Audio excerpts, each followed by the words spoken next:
Our protagonist had an exceptional talent with a sword. There was nothing he couldn't learn, and nothing could escape his blade. He worked so hard that he often had blood stains on his palms. After dropping out of high school, he spent 20 years honing his skills with a knife, becoming the best swordsman in the country. The waiter shouted that table 3's omakase corsa was ready. In the busy restaurant, the waiters heard an alarm inside the kitchen, momentarily pausing their work. Meanwhile, our protagonist was inside the kitchen, wearing earpads, focused on cutting a fish. One of the waiters excused himself and approached him, saying the phone alarm had been going off. Our protagonist realized he'd set it to vibrate.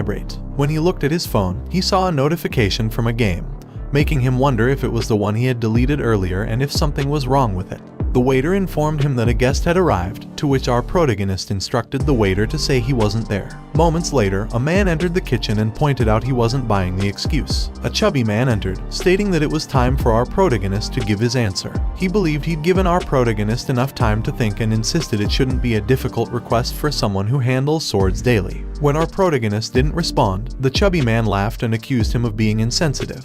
He ordered his men to bring forward a suitcase, saying the requester should show sincerity first. A man opened the suitcase, revealing it was full of money. The chubby man proudly announced it was an advance payment of 300 million, and if our protagonist completed the task properly, there would be more. Without a word, the protagonist swiftly swung his knife, slicing through a large fish hanging in front of him, horrifying the chubby man. The protagonist calmly told him that the kitchen was a place where cleanliness was paramount, and it wasn't for someone as dirty as the chubby man.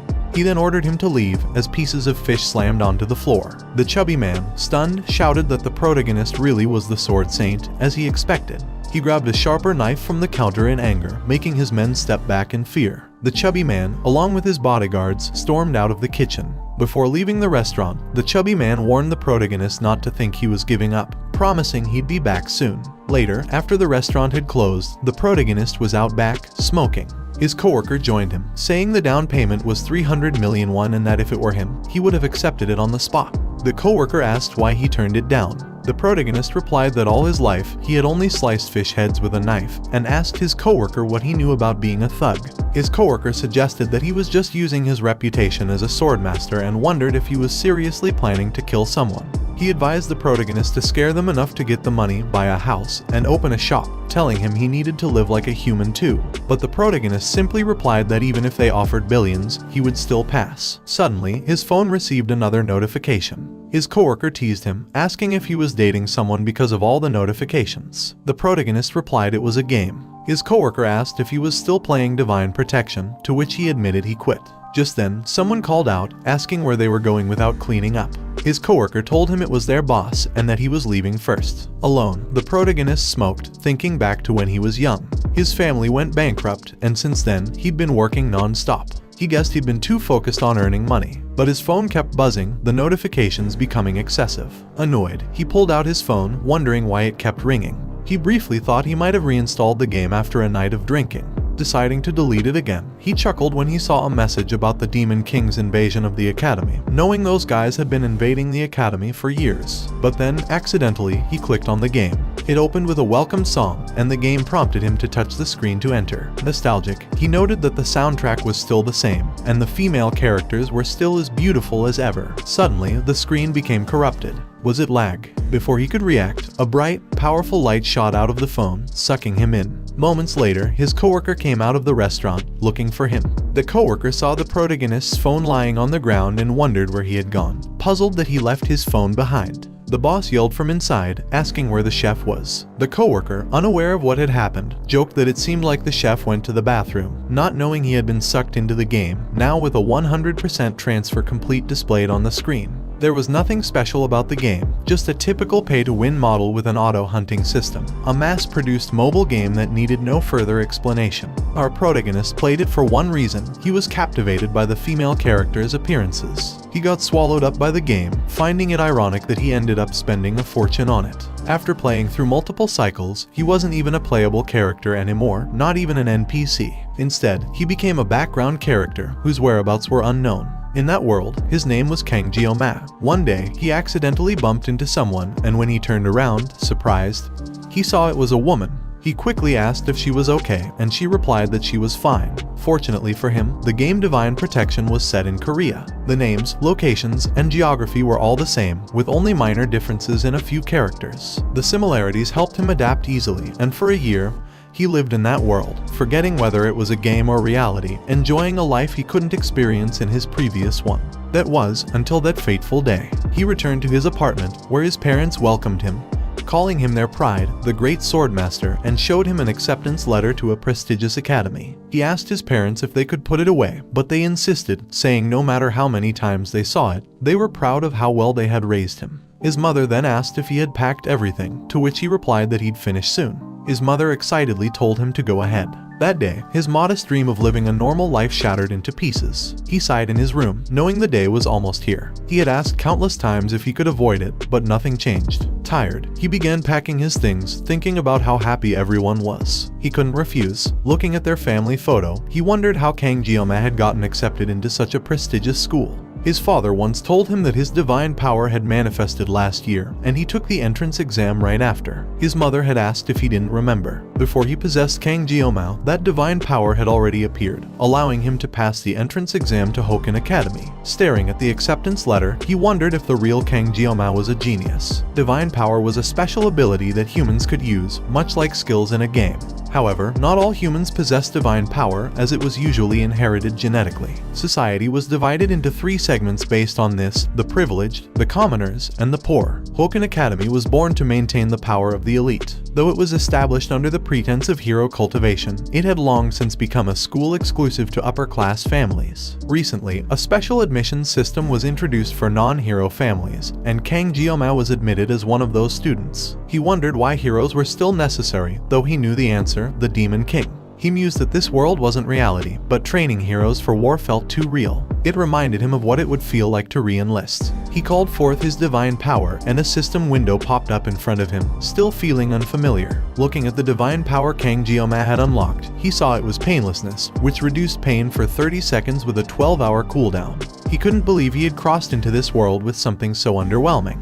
Every time he saw it, it depressed him. It was nonsense. But then he remembered the divine power he had been granted when he possessed Kang Jeoma's body, the blessing of the sword god. Its activation time was infinite, without a cooldown, but it only worked with a sword less than 30 centimeters long and 5 centimeters wide. He was in disbelief. He had the blessing of the sword god, and his name, Kang Jeoma, literally meant blood demon. He wondered if the universe was playing a joke on him. He'd never encountered such a blessing in the game and thought the elaborate name clashed with the ridiculously simple effect. It seemed absurd to even call it a divine power. But what stood out most was the activation condition: a sword less than 30 centimeters long and less than 5 centimeters wide. It was clearly referring to a sashimi knife. Were they implying he should cut sashimi in this world, too? Frustrated, he realized life never went as planned. He then asked himself if he had packed everything. Suddenly, he remembered he had forgotten his equipment. In the game, even the lowest grade E rank weapon cost tens of millions of won, while an average C rank cost hundreds of millions. That meant a rank and S rank items were treasures in themselves. He knew the tuition alone was exorbitant, and he didn't want to spend money on something he was being pushed into. Yet, the academy required equipment, and if he showed up without anything, he'd leave a bad impression on the first day. Sighing, he decided to visit Daikso. As he stood up and walked out of his room, he recalled his first master, who insisted on using a Japanese sashimi knife worth over 100 million won, often saying, "A true master never blames their equipment." On the day of the entrance ceremony, where the students' equipment was inspected, he stood in uniform, staring at the instructor in confusion. The instructor looked at the sashimi knives on the counter and asked if they were really his weapons. He replied calmly, yes. The instructor, thinking it was a prank pulled by upper-class students, felt the need to establish discipline. He then shouted, asking if the academy was a joke and if the student truly believed a kitchen knife was an acceptable weapon for the class placement test. Remaining composed, he simply repeated, "It's my weapon." The instructor, stunned for a moment, angrily addressed him as student. But he calmly explained, he's a special student from a modest family. The tuition alone must have been a huge burden on his parents, and he couldn't possibly afford an expensive weapon on top of that. Hearing his explanation, the instructor noticed the color of his tag, which indicated his status as a special admission student.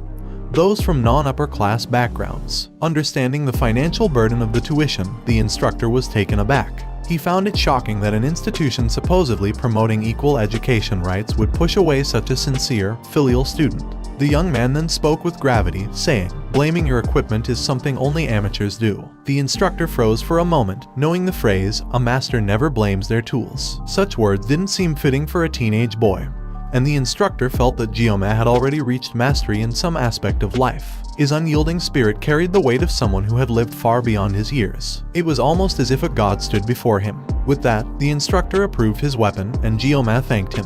Meanwhile, some upper-class students glared at Gyoma in anger, outraged that a special admissions student like him had even made it to the academy. They whispered among themselves, asking how someone like him could possibly belong there. But before any commotion could arise, the instructor shouted for them to be quiet, and told the students that once the evaluation was over, they were to move swiftly and promptly. As Gyoma walked past the line, the instructor sternly reminded everyone that, depending on their actions, he could be their angel or their devil. Hearing this, Gyoma felt a wave of post-traumatic stress disorder from his past, as the words echoed in his mind. A moment later, Gyoma decided to take a break and sat down on a bench, reflecting. He expected hostility but still found it unsettling to experience firsthand. Regardless, he had completed the equipment inspection and survived the entrance ceremony. Now, the only thing left was the class placement exam. Looking around at the academy, he still couldn't believe he had made it here. This was the school he'd be attending for the next 3 years, the Hero Training School, Hoken Academy. As he took in the impressive size of the campus, he thought it was much grander than the game graphics had shown. If he exaggerated, it felt as large as a small town. Smiling to himself, he felt a sense of surrealism. He was attending a school meant for the upper class, something unimaginable back when he had to drop out of high school due to his family's financial struggles on Earth. Suddenly, an announcement instructed students to gather at the training hall by 1 p.m. for the class placement exam. He opened his bag, knowing the entrance ceremony was over but also knowing the real challenge lay in the placement exam. Looking at his sashimi knife, he reminded himself, an exam is still an exam, and he'll need to familiarize himself with it. He realized he hadn't used a knife since arriving in this world because he hadn't needed to. Memories of his master came flooding back, reminding him that even for a single day, one must never put down their knife. His master had even told him to hold it while sleeping. Gyoma chuckled, thinking he had absorbed another one of his master's habits. But he also wondered if a year's break from wielding the blade had dulled his skills, despite living by the knife for 20 years. He then unsheathed the knife slightly, feeling its edge. A small smile appeared on his face as he realized the blade was in better condition than he had expected. Deciding to test it, he fully removed the cover, planning to cut a few practice strokes. But as soon as the cover came off completely, a powerful energy surged from his hand and flowed through the entire sashimi knife. The system notification flashed before him, weapon meets activation conditions. The blessing of the sword god is activated. But just as he processed that, another message appeared, the level of the physical body and weapon is too low. Suppression activated to initiate synchronization. In shock and disbelief, he could barely think. All he had done was draw the knife, and yet the blessing of the sword god had already activated. The system displayed a message, synchronization complete. May the blessing of the gods be with you. Suddenly, he felt an unbearable surge of power and screamed in agony as the blessing of the sword god activated within him. The energy crawled through his body, causing excruciating pain. He knew that if it continued, he would die, but the power didn't stop. All he could do was endure. Suddenly, a bright, powerful light exploded in front of him. When he opened his eyes, the school around him had shattered like glass. Stunned, he stood in shock, wondering what the hell was happening. His grip on the knife loosened, and as soon as it hit the ground, the shattered world restored itself, leaving him even more surprised. He realized that the moment he let go of the knife, everything returned to normal. Suddenly, his head and body throbbed with pain. He understood that the divine power had activated, but he wondered if the world-breaking effect had something to do with the sword god's blessing.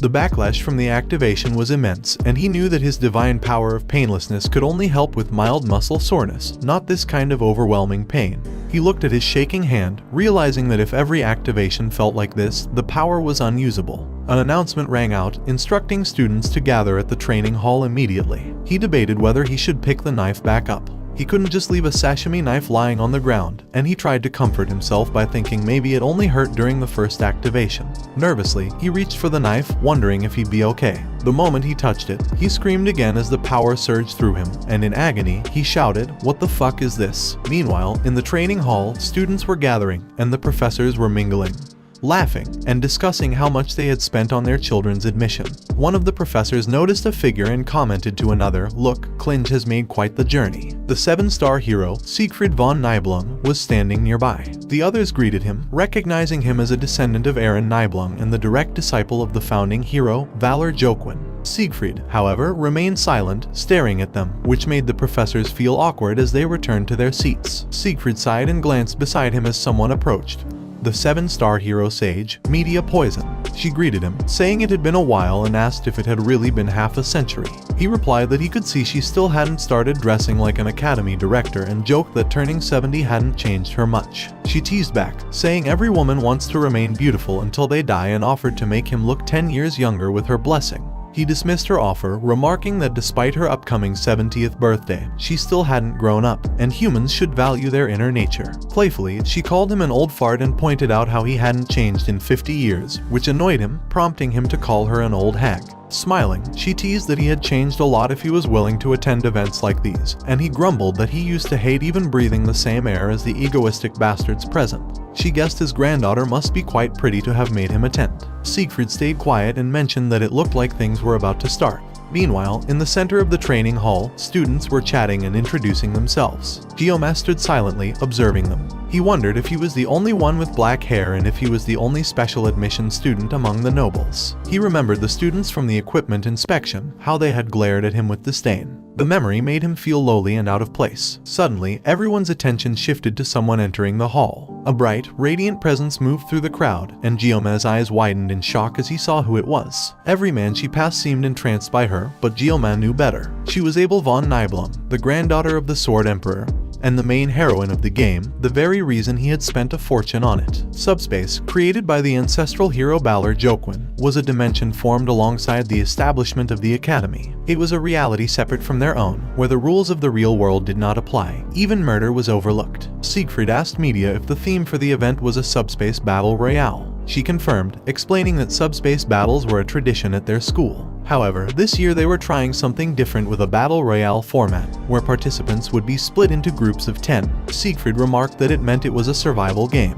Media responded that there were no restrictions on equipment, to which Siegfried commented that it would just be a free-for-all for the privileged types with access to better gear. Media quickly told him not to bring it up, explaining that she had compromised as much as she could. She also added that, whether he liked it or not, the Academy was mostly funded by nobility, and she had gone through a lot of trouble just to introduce the new system. Geoma's attention shifted to Abel, noticing how unnervingly beautiful she was. He thought of her as a character out of a 2D game but realized it was something more. He mused that the men who tried to approach her were fools. Had he not known better, he might have done the same. Having played the game to some extent, he knew Abel was a player with the miracle blessing M, meaning she was tied to the game's protagonist. He reflected that beautiful people always had someone by their side, and someone like him, a special student, was not on their level. He preferred avoiding involvement to prevent a noisy school life. As he pulled out his book, he recalled the 3 principles he had set for his future: complete his studies without incident, secure a conventional job, and live a safe life. The book mentioned that the most coveted occupation was hero, offering an extremely high salary, which made him wonder what kind of hardships came with it.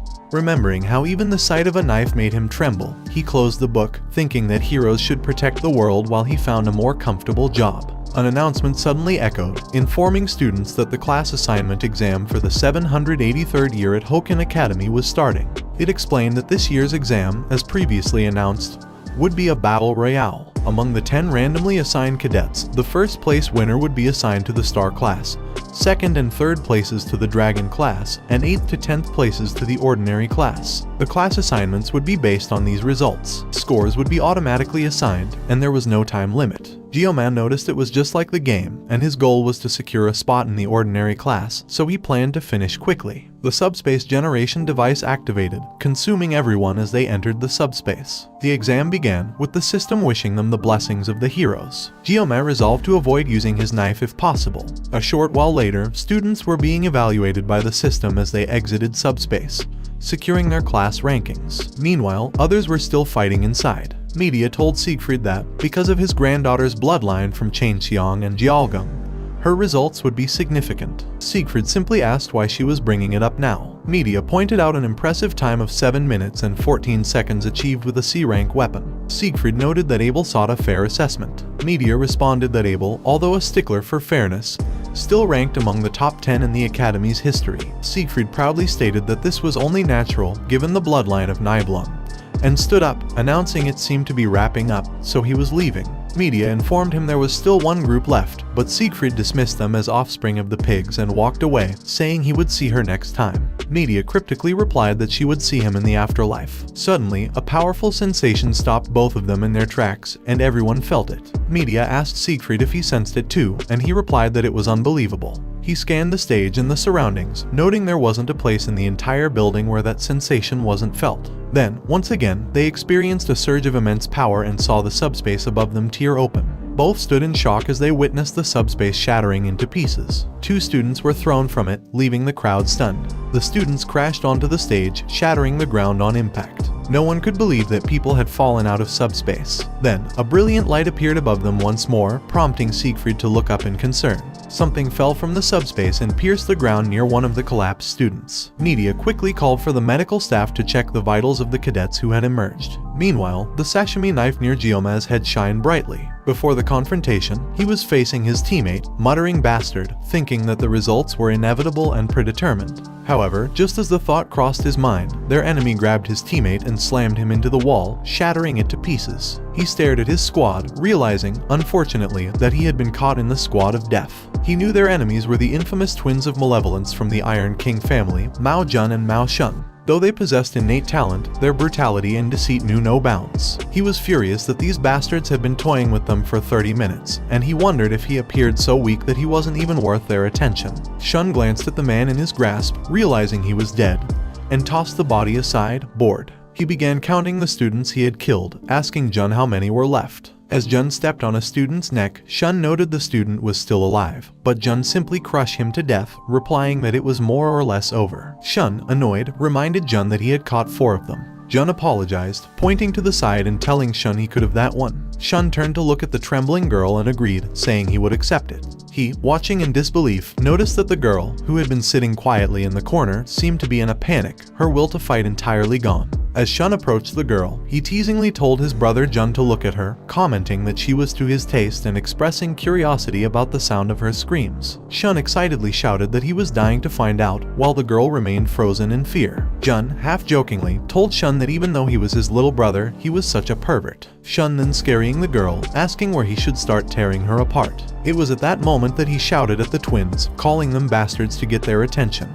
He demanded to know why they were going so far, even in subspace, and asked if they were psychopaths. But then he realized, too late, that he had stepped forward without thinking. Shun, amused, asked Jun if there was one more student left. Jun pointed out Giomaz's name tag and remarked that he was a special student, which, to them, was a lowly bastard. The brothers turned to stare at him, smiling creepily. Shun, still grinning, told Jun he would take care of him quickly. Jun agreed, reminding Shun to rip out his tongue since he had insulted them. Shun, still laughing, said he would, walking closer to him. Panicking, he frantically considered what to do. He wondered if he should use the blessing of painlessness, but then realized that since the twins had been desecrating corpses for 30 minutes, avoiding pain for just 30 seconds wouldn't help. Suddenly, a bright light shone from his bag, surprising him.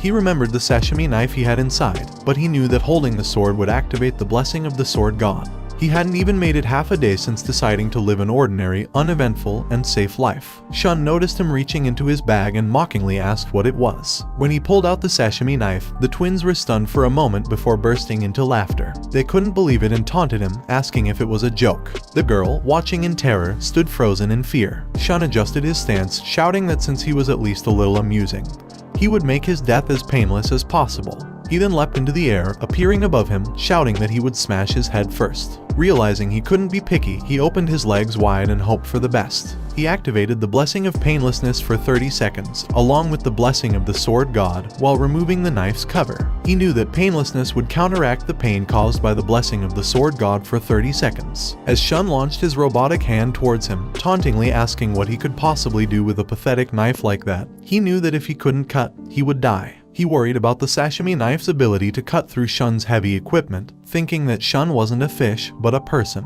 He remembered once asking his master why gangsters in movies wielded sashimi knives, wondering if they really used them to cut people and not just fish. His master had called him a crazy bastard, telling him it was only in movies, and that even a god couldn't make it work. But he added that if he slashed it right, it would still cut. As the power of the sword god surged through his body, a strong, bright light was released. He swung the knife, slashing at Shun's arm just as Shun yelled at him to get lost. Shun was shocked to see his arm severed, and it fell, slamming to the ground in front of Geo-ma. Back when he was still on Earth, he once called his boss to ask about gangsters. In the middle of the call, a sharp object was suddenly thrown at him. He shook in fear as he realized it was a knife, now lodged in the wall behind him. The man reminded him to call him master and asked why he was curious about such things. He knew that his first master had been a former thug. As atonement, the man had cut off one of his own wrists and later opened a sashimi restaurant, saying he wanted to bring happiness to people through his knife skills. And his master's skills were indeed impressive. Curious, he asked his master why gangsters and movies always wield sashimi knives. He wondered if it was like that in real life too. His master replied sharply, telling him that someone with experience in knife skills shouldn't be asking such questions. He explained that if someone stabbed a person with a wide chef's knife, the skin would immediately contract. His master then asked if he thought it would even come out easily. He explained that a sashimi knife, being narrow, could stab multiple times and be withdrawn effortlessly. When he asked why they didn't just slice, since they could slice fish, his master yelled that fish could be sliced because they lay down still.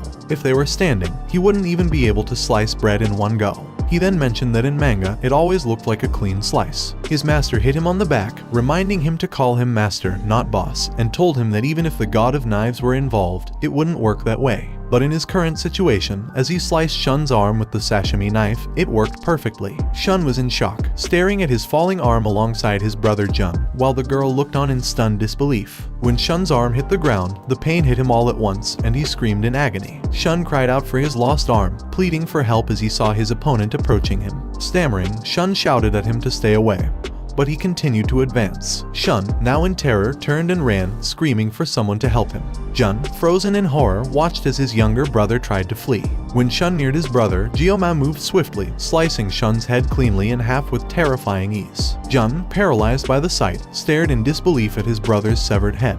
He screamed out Shun's name, filled with both rage and sorrow. Meanwhile, Geo-ma stood silently, and the girl continued to watch, wide-eyed and shocked. Jun reminded himself that this was subspace and that Shun wasn't really dead. He tried to calm down, thinking that his brother's death didn't matter here. But as he stared at Shun's lifeless body, he noticed something odd. His opponent seemed like someone who had just used a knife on a person for the first time. He also noticed the man's ragged breath and trembling, wondering if the events were just a coincidence. Regardless, Jun realized he needed to watch out for that knife. Grabbing Shun's hand equipment, Jun thought his brother's downfall had been due to carelessness. He put the equipment on his own arm and shouted that the weapons were at their best when used with both hands. Jun then activated the Blessing of Resolution, which amplified his defense, the Blessing of Intervention, which increased his jump power by 200%, and the Blessing of Spirit, which significantly boosted the power of his punches. Confidently, Jun yelled that those were rank blessings that commoners could only dream of. He taunted Geo-ma, saying that even an S-rank weapon wouldn't be able to pierce his armor, and that he wasn't like his little brother, Shun. Meanwhile, Geo-ma was enduring the pain, quietly counting down from 23. Jun launched himself forward, shouting that he had been standing there dumbfounded the whole time. He asked mockingly if Geo-ma was mumbling his last words. Laughing, Jun declared he would smash his head in. But Geo-ma didn't even flinch. When there were only 6 seconds left in his countdown, Jun was suddenly cut to pieces, stabbed repeatedly with the sashimi knife. Jun shook in agony, slowly dying. Geo-ma remained in the same position, still counting down. At the final second, just as Jun died, wondering in his last moments what kind of being his opponent was. As the countdown reached 0, the system notified him that the effect of the Blessing of Painlessness had ended. He screamed in pain, clutching the sashimi knife. Later, he opened his eyes and saw that he was in a room. He asked himself if it was a hospital and sat up, feeling pain coursing through his body. Just then, a man entered the room. Upon seeing him awake, the man immediately stepped out, reporting that he had regained consciousness. This surprised him. Soon after, several people entered the room, and he was stunned. These were faces he had never seen in person before but somehow recognized. He remembered, 50 years ago, these were the same people who defeated the Demon Lord's 6th Legion commander. They were the 7-star heroes, the strongest of mankind, Siegfried, and the Academy's head sage, Media Poison. He wondered why on earth they were here. Siegfried was the first to speak, asking him for his name. He replied, Kang Geo-ma, but Siegfried, with a serious expression, quickly cut to the point, asking him, what on earth did you do? Kang Geo-ma hesitated, knowing that the sensation he had felt during the battle wasn't just in his imagination, it was real. He looked at Siegfried and noticed he was holding a sword. Realizing the gravity of being noticed by such a monstrous figure, Geoma responded. Even if it was a pocket dimension, he judged that the twins' actions went too far. Still, and he think his response was excessive, so he'll accept any punishment without complaint. He then stared back at Siegfried, who was still fixated on him. Media broke the silence, calling Siegfried an old fool and asking him how he planned to handle a young one. She leaned in closer to Geoma, adding that even though Siegfried spoke harshly, it was he who had cleared his blocked blood vessels while he was unconscious. With a playful tone, she commented that they say people only get more stubborn with age, and sweetly asked him to give her a break for the sake of her face. Siegfried, clearly flustered, shouted at Media, reminding her not to mention it. Media hugged him, teasing. The old fool is embarrassed, leaving Geoma wondering why Siegfried had done such a thing for him. It dawned on him why his body felt so light, or perhaps as damp as a wet feather. Media, meanwhile, gazed happily at his shoulders. With a gleam of excitement, Media explained, while he was unconscious, they extracted the footage of what happened and watched it with the staff. The sight of him throwing himself to protect that poor female student, and he were literally the prince she dreamt of. She then playfully added he was the prince himself, before Siegfried interrupted her, making her irritated.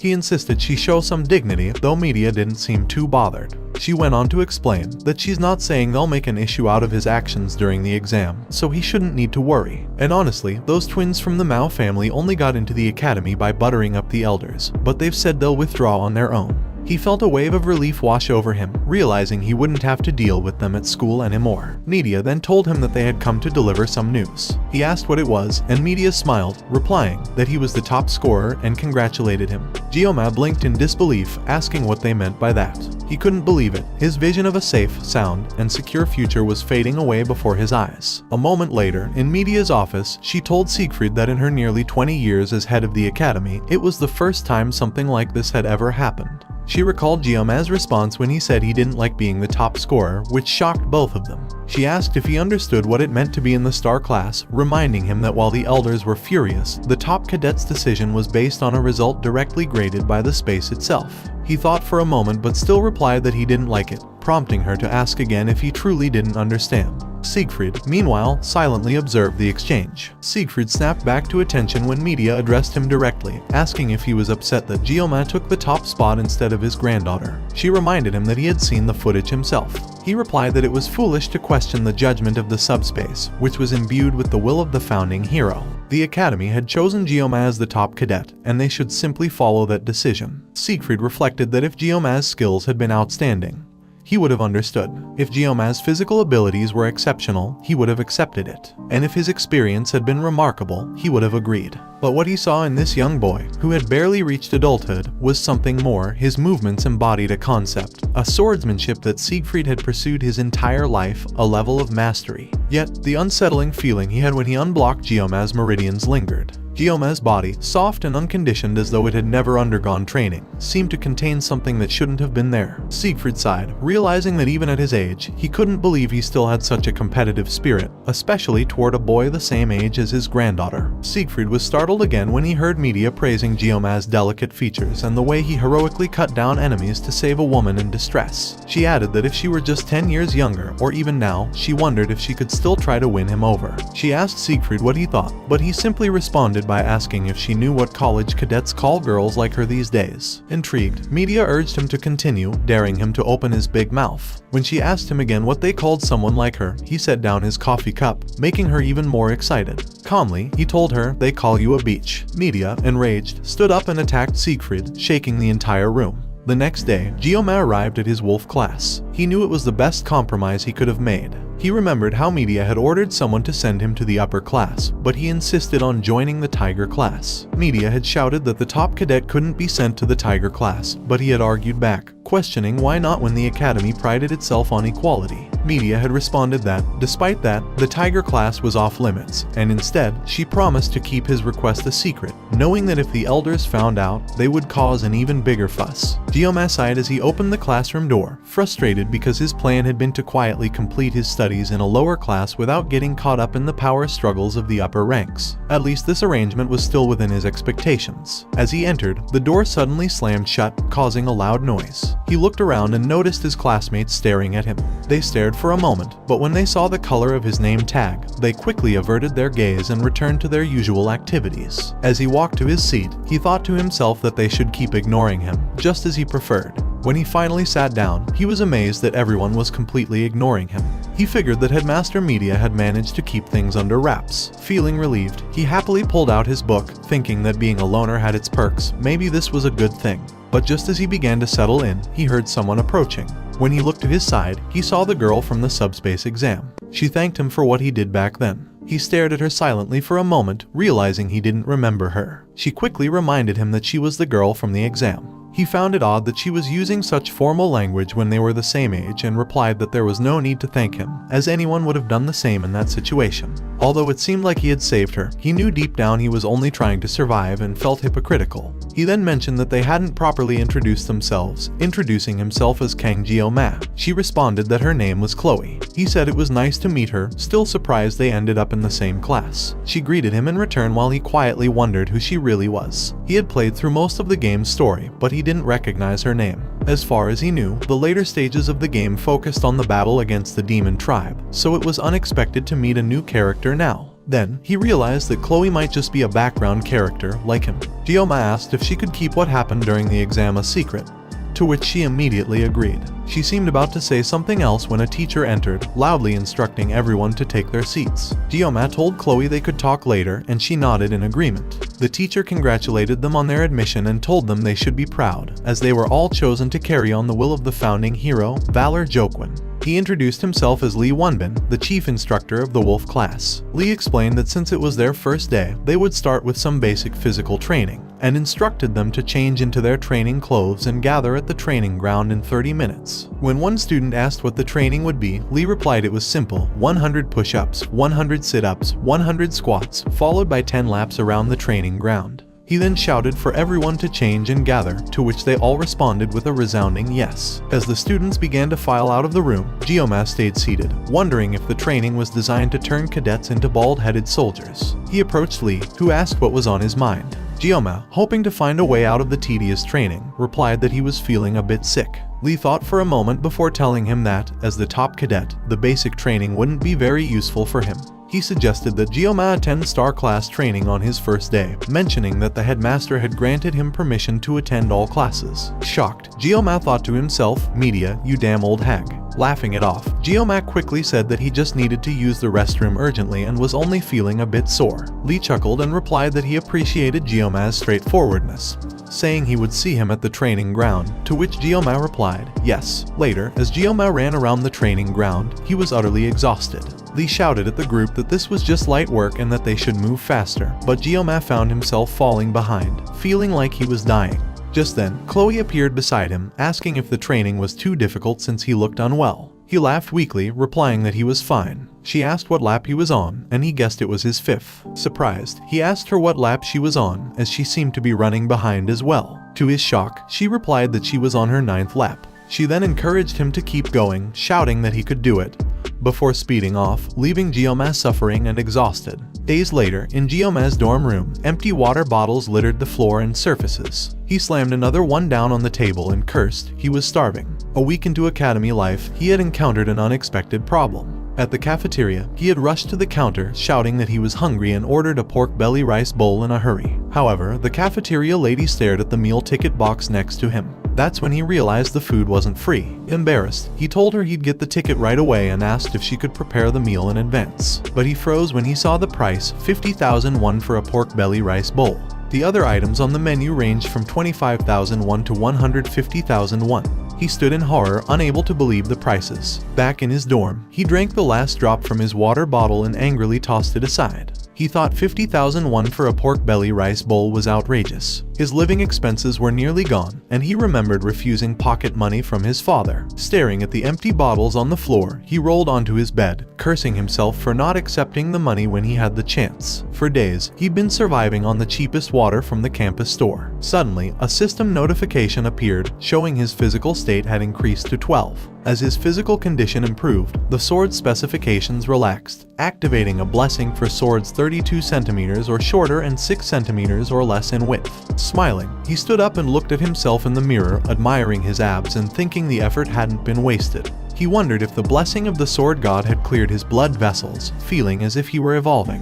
Despite his progress, he knew the blessing hadn't fully expanded. If he continued improving step by step, he might be able to handle a short sword soon. Staring at the sashimi knives on his counter, he recalled how terrified he had been of holding a blade during the entrance ceremony. Now, if he wasn't holding a knife, his hands itched, making him wonder if this was the blessing's influence. Scratching his head, he asked himself why he felt so proud. Just then, someone knocked on his door. When he opened it, he found Chloe standing there. She asked if she had disturbed his rest, to which he replied no, as he was just lying down. He asked what was going on. She explained that she hadn't seen him in the cafeteria all week and was worried he might not be feeling well. He awkwardly replied that he usually didn't eat food made by others, although in truth, he loved food made by others and was starving. She nodded, understanding, and told him not to worry. Then she suggested that if he was up for it, they could buy ingredients from the campus store and make dinner together. Without hesitation, he grabbed his jacket and told her they should go, leaving her confused. He asked if she was inviting him to dinner and she confirmed, a bit surprised. He happily led the way, telling her that he was good at cooking and would handle it. He asked if her dorm was across the way, to which she replied yes, still chasing after him as he walked with excitement. Later, in Chloe's dorm, she exclaimed how delicious the food was. Geoma smiled and said he was glad she liked it. She complimented him on how quickly and skillfully he had prepared the meal, admitting she had only ever boiled fish and never thought she'd get to taste cooking like that. He quietly stared at the empty plates, pleased. Earlier, he had asked if he could check her fridge, and she had agreed. When he opened it, he noticed it was full of fish. She explained she was from a seaside area, which made sense to him. He smiled, realizing he was itching to cook again. Deciding to treat himself, he thought about slicing some sashimi but hesitated due to the sword god's blessing.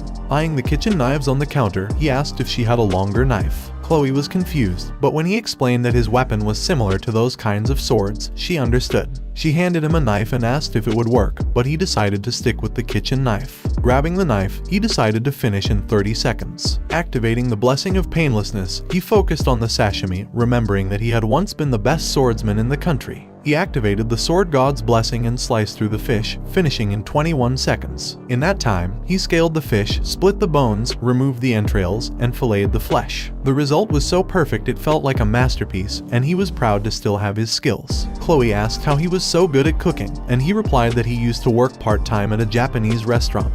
She then asked what a part-time job was, surprising him. He asked if she didn't know what it was, and she apologized. He told her there was no need to apologize, attributing the confusion to their difference in status. Changing the subject, he told her he was glad she enjoyed the meal, and she nodded happily, offering to wash up since he had cooked. He thanked her and left her to it. As she rushed to the sink, he walked to the window and stared at the moon, feeling full and satisfied, humming a tune to himself. However, he was interrupted by the sound of plates falling, followed by Chloe's repeated apologies. He wondered if she had ever done the dishes before, thinking back to when he had been her age and doing the same chores. Suddenly, a note fell onto the table, flipping open when it landed. Surprised, he realized it was Chloe's diary. The round handwriting and cute stickers made him think she was just like any other girl her age. He intended to put it back, but the air flipped it open, revealing an entry. He read that the person who saved her during the exam turned out to be in her class, and his name was Geoma. The entry said her heart raced whenever she saw him, and she didn't know how to approach him. He smiled, thinking it was cute, realizing that this was why she hadn't been able to talk to him before. Curious, he flipped through a few more pages. His eyes widened in shock when he saw a page written repeatedly, "I love him." At that moment, a loud crash came from the sink. He turned to see Chloe standing there, terrified. She asked him in a trembling voice if he had seen her diary. Heroic families gain honor by slaying monsters, receiving society's admiration, and solidifying their positions. Yet, within these stagnant institutions, vested interests often exploit the weak under the guise of authority. When public authorities fail to condemn such exploitation, one heroic family steps into the shadows, the Auditor da Sicilia family. This family operates covertly, aiming for justice while combining order maintenance with assassination. Those born into the Auditor family undergo mental conditioning before puberty, suppressing their emotions and enduring grueling training to become assassins. Chloe was only 15 when she first killed. She had been startled to see a man tied to a pole, but the old man at her side forced her forward, placing a sword in her hand and making her deliver the fatal blow. Afterward, he reminded her not to deny her talents as an assassin.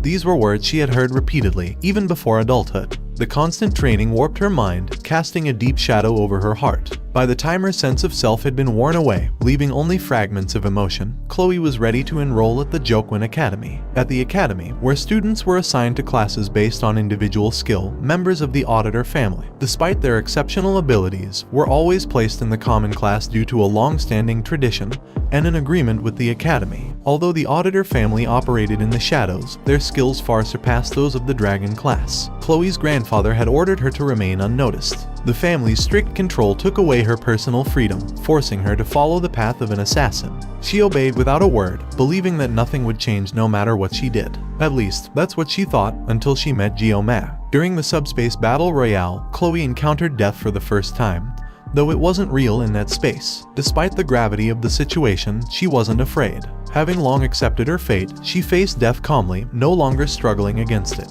But something shifted when she saw Jioma fight. It was as if a storm had parted, letting sunlight break through. For the first time, she felt the desire to wield her sword for someone else, not just out of duty. It was Jioma's will that stirred something warm within her. She recalled a childhood memory, a fairy tale she had secretly kept hidden by her bedside. It was about a prince rescuing a princess from a castle. Her face flushed as she realized the connection, an unfamiliar feeling filling her chest: love.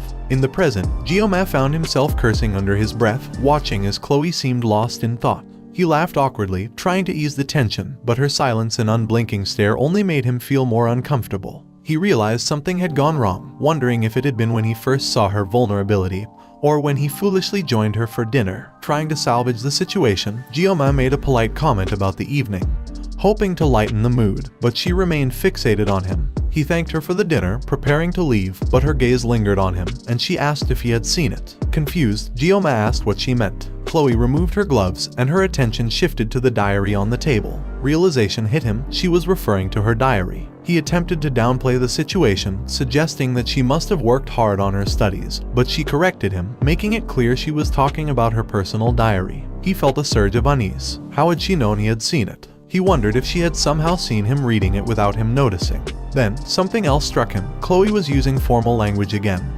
Despite his earlier insistence that she didn't need to, she suddenly seemed like a completely different person. He quickly denied seeing anything, but Chloe asked him again if he was sure. He repeated his denial, but she pressed him not to lie. Realizing there was no point in denying it further, he admitted that he had seen it. For a moment, she simply stared at him, and then, to his shock, she slowly drew her katana from its sheath. Horror surged through him as he glanced down at the edge of the roof. They were on the 4th floor, and if he jumped, he knew he'd be smashed to pieces. Looking around, he realized there was only one exit, the door next to Chloe. He was trapped. A loud scraping sound broke the tension, and when he peeked over his shoulder, his blood ran cold. Chloe was dragging her katana along the floor, walking slowly toward him like a puppet, her movements devoid of emotion. He couldn't believe what he was seeing. Was she even aware of what she was doing? Her pupils were still, and her red eyes looked lifeless. That's when it hit him, she had all the signs of a yandere. He recalled her energetic personality, so full of life that could change in an instant. Was this a split personality? The realization that she might be a yandere with a split personality was terrifying enough, but the fact that he had triggered this shift by opening her diary made it worse. He knew the situation was dangerous. She would likely chase him until she succeeded in killing him, so he had to find a way to escape and ensure his survival. He could sense that Chloe's killing intent was even stronger than the Mao brothers, making him curse under his breath. Academy life was turning out to be far more dangerous than he'd expected. He needed to get out of this situation first. His thoughts raced, and then he remembered that he still had 9 seconds left on his painless blessing. However, his sashimi knife was back in his room, and the knife he had used earlier was too far away. If he tried to reach for it, he was certain he'd lose an arm, or worse. Suddenly, Chloe raised her katana, and in a panic, he stepped back, hitting the table behind him. His eyes fell on a small cutter lying there. She leaped at him, swinging her katana with deadly precision. Desperate, he grabbed the cutter, knowing full well that talking his way out of this was unlikely to work. As he prepared to defend himself, a system notification appeared, showing that his mental state had risen. Along with this, his ingenuity increased, and words and actions became temporarily imbued with an aura of intimidation. The restraining power adjusted to fit him, and the divine protection of the sword god was activated. As they met in the middle, he tried a different approach, commenting on her hair, saying it was slightly too long and that he would trim it a bit. In that moment, they both released their slashes simultaneously. Later, Chloe woke up in her bed, searching for Geo-ma. Looking around her room, she remembered him standing by the window while she was doing the dishes. She had been sneaking glances at him. Panic set in when she suddenly recalled her katana, but seeing it resting safely next to her study table, she sighed in relief. She often lost consciousness when handling the katana, a side effect of her conditioning.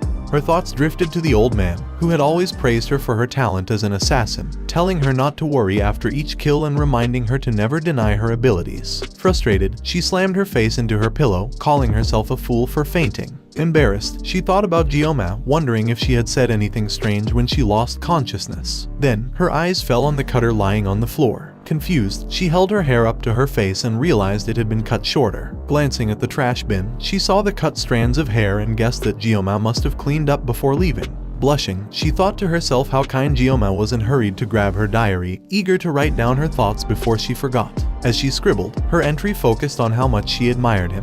Meanwhile, Geo-ma was outside the dorm, struggling and vomiting by the side of the path.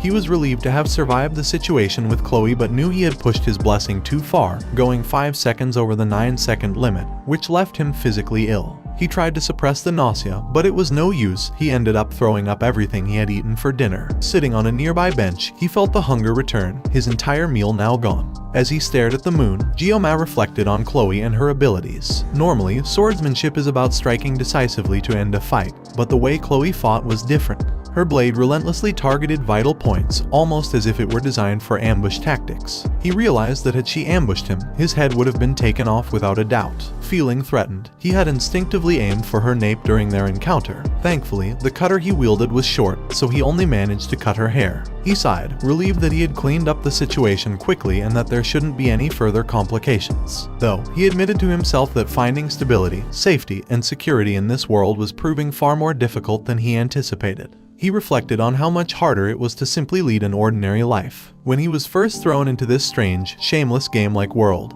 he hadn't lacked ambition. For someone who had once reigned at the pinnacle with nothing more than a sashimi knife, giving up on the romantic idea of living as a man had been a tough choice. But he knew that everyone had their assigned role. He then thought about the game he was now living in. The blessing of miracles was the unique blessing of the game's protagonist, who Geo-ma had yet to encounter. Alongside it was the blessing of valor from Balor Hoken. He remembered that these were the only 2 legendary blessings in the game, and their contents were intuitive.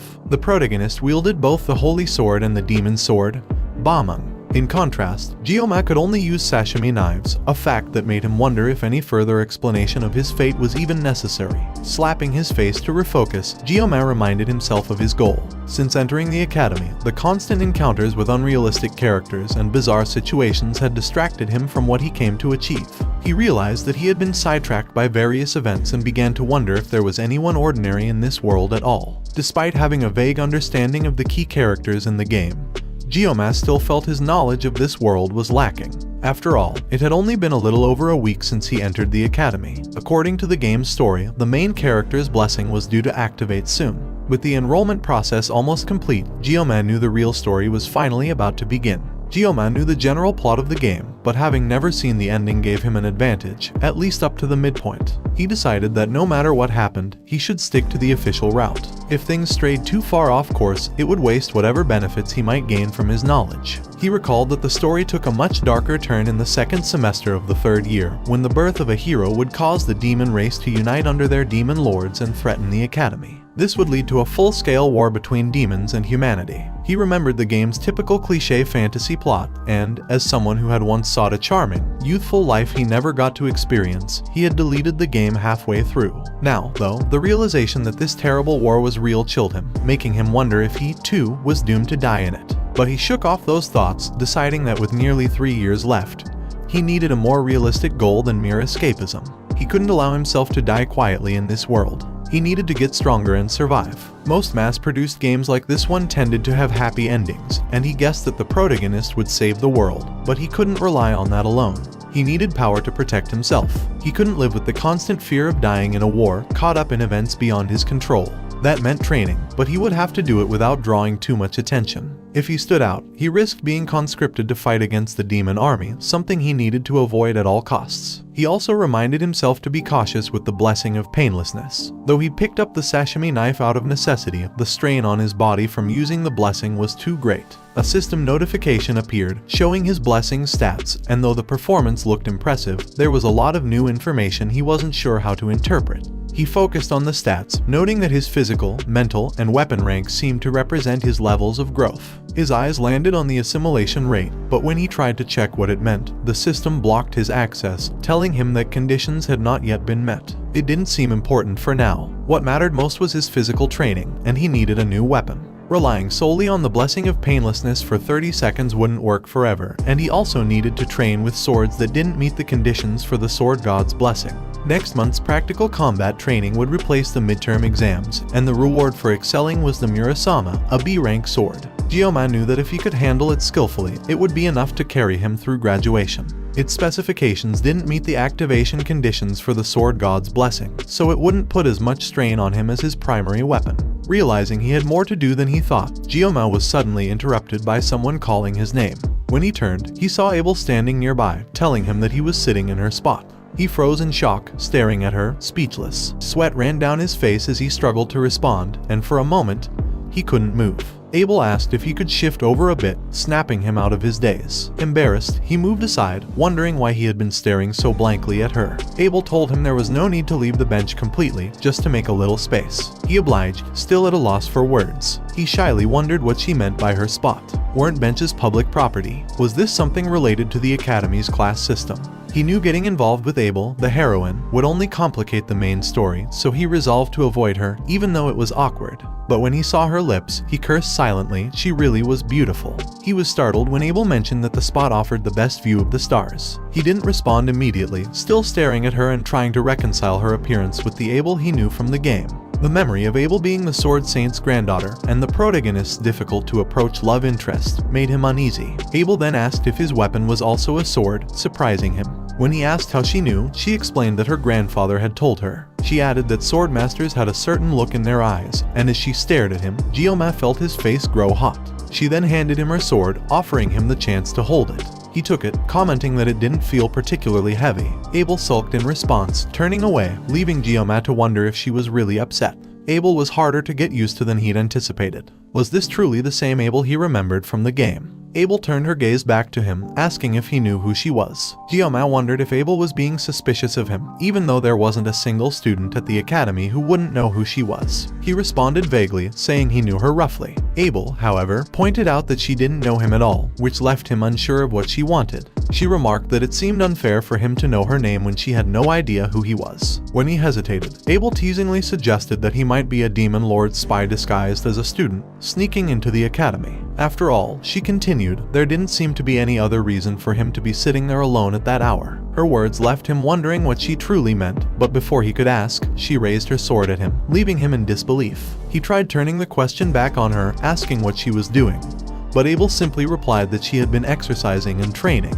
Pointing at him, she asked what kind of exercise he had been doing. Flustered, he said he was practicing breathing, which left her momentarily stunned and confused. As the conversation shifted, Gyoma noticed wounds on her hands, and when Abel realized he was staring, she quickly hid them behind her back, growing shy and falling silent for a moment. Gyoma broke the silence, telling her that she was quite dedicated to her training, to which she agreed. She confessed that few people understood the pressure of inheriting the blood of Nibelung. She felt the need to always be perfect because, in her world, even the slightest flaw could lead to harsh criticism. Abel asked if he knew she wasn't the top student that year. She admitted that losing to someone for the first time in her life had been a humbling experience. However, she found it refreshing in a way. Still, she was curious about who had beaten her, vowing to take them down the next time they met. Her bold statement stunned Gyoma, causing him to cough in shock. He awkwardly suggested that it wasn't necessary to take them down, but Abel quickly dismissed his words, saying it was a matter of pride. She had even begged her grandfather to tell her who the top student was, but found out that they weren't even in her class and had skipped the top student's swearing-in ceremony. Abel expressed disbelief that a second-place student like herself could tolerate such a thing.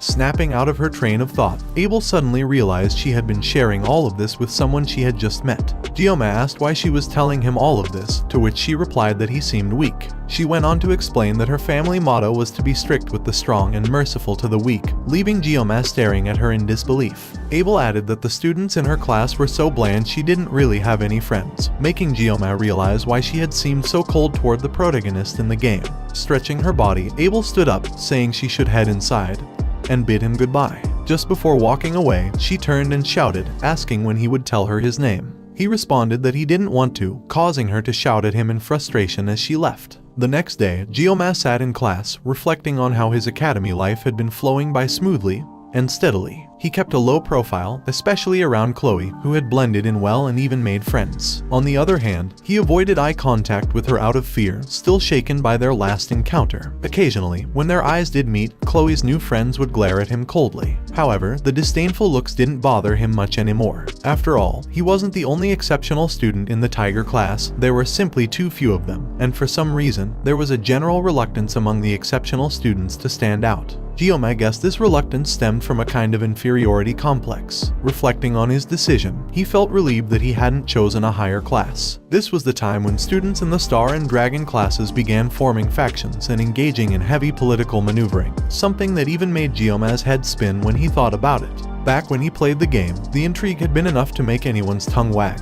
and as a commoner, the idea of being assigned to those upper classes was chilling. Looking at the black card in his hand, Geoma smiled, feeling glad that he was finally eating well again. He thought about what he should have for today's meal, remembering how Media had given him the card, explaining that it was supposed to be his reward for being the top student. She had apologized for the delay, and now Geoma couldn't help but feel thankful. As he stared happily at the black card, he thought that the level of favor he had received was so great it almost warranted bowing in front of the headmaster's office 3 times a day. For the first time, he sincerely thanked Media in his heart. Geoma questioned whether he was faithfully fulfilling his duties as a student. Reflecting on his actions so far, he felt confident that he hadn't done anything to disrupt the main scenario, which gave him a sense of accomplishment. With that in mind, he decided that if he could continue like this for the next 3 years, he might just reach the future he envisioned for himself. Later, during class, their instructor taught them about the history of the First Demon War, which had broken out 700 years ago. The hero Valor Hoken, foreseeing the need to cultivate the next generation of heroes, established the academy with his 7 disciples. The instructor emphasized that this part would be on the exam, but Geoma felt sleepy. He vaguely remembered the details, recalling that Valor Hoken had fought against Lycan, the right-hand man of the Demon Lord and commander of the First Legion. After 20 years of bloody conflict, Valor Hoken emerged victorious, but at great personal cost. He lost an arm and could no longer fight. The war had been brutal, with no clear victor on either side. Fortunately, a ceasefire was reached, and Hoken established the academy to train future generations of heroes. The instructor went on to explain that the First Demon War had resulted in a non-aggression pact between humans and demons, leading to 700 years of peace. One student asked if they would see another war in their lifetime,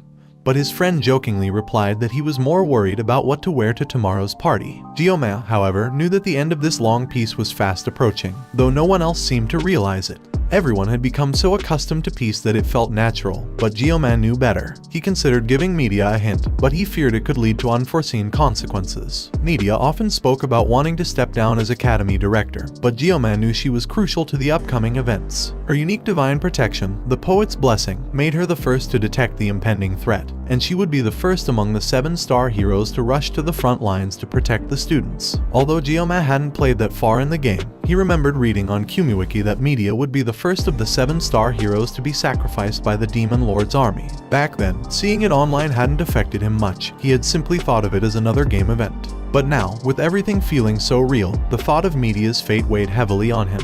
He wished, in some way, that she hadn't been so perceptive. The instructor announced the end of class, reminding everyone to study hard for the midterms in 2 weeks. As students began leaving the room, a commotion stirred outside. Other students asked what was happening, and Geoma, curious, wondered what all the noise was about. Suddenly, someone shouted in excitement, asking if it was them. Alarmed, Geoma quickly checked the date. His heart sank as he realized what was happening. It was May 15th. He rushed out of the room as a crowd began gathering, his mind racing. If his memory served him correctly, today was the day. It was the enrollment date of the world's protagonist, Leon Van Reinhardt, the day when the cracks in the long 700 years of peace would begin to show. Well guys, that's the end of the video. If you like this video, comment part 2 in the comments section. Also subscribe to the channel, hit the bell and like the video. Thank you for watching and see you next time again.